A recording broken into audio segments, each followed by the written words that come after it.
يعني دي برضو من اللقطات الجميله اللي شفتها امبارح في عزا كابتن محمد صبري. الجهاز الفني للنادي الاهلي كله كامل كان حاضر امبارح في عزا كابتن محمد صبري. لقطه حلوه جدا، لقطه كويسه جدا. راجل اصلا اجنبي، ما تقنعنيش بقى ان انت كنت متوقع ان هو ممكن يجي العزا اصلا. بما ان النهارده اليوم الثالث وبنودع فيه كابتن محمد صبري كحداد، وانا ال3 ايام دول كنت يعتبر ما بتكلمش في اي حاجه غير على كابتن محمد صبري احتراما للراجل دوت. بجد بشكر كل حد عمل لقطه كويسه في العزا، كل حد تعامل بالعاطفه وتعامل بالاصول وتعامل بطبعه الاصيل. شفنا برضو بيان نادي الزمالك اللي نازل اللي بيشكر فيه كل الناس اللي جت عزت، منهم بقى طبعا اكيد النادي الاهلي واولاده بجهازه الفني، واكيد كل الناس اللي جت عزت. واتمنى اتمنى اتمنى ان احنا ناخد اللقطات الكويسه اللي كانت في العزا دي وما ننساش الموضوع، ونبني قدام ونحترم بعض بقى ونتعامل مع بعض باحترام من غير قله ادب، لان زي ما شفنا هو ان الدنيا مش مستاهله اصلا. اديك شفت كابتن سيد عبد الحفيظ اللي احنا زي ما كنا بنقول بقى النكش ومش عارف ايه.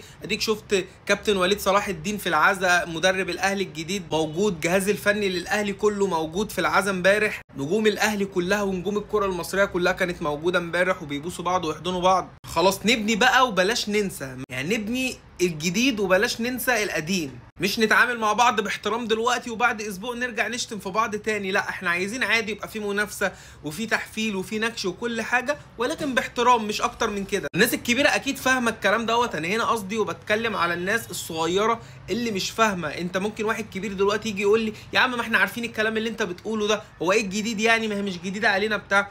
انت كشخص كبير فاهم وعارف دوت، لكن الاطفال الصغيرين او الناس اللي لسه سنها صغير ما شافوش الروح الرياضيه ديت، بيكبروا عندهم فتن، بيكبروا عندهم تعصب، بيكبروا مش شايفين اي حاجه غير اللي اتربوا عليه او اللقطات اللي شافوها، اللي هو بقى يلا نشتم يلا نعمل.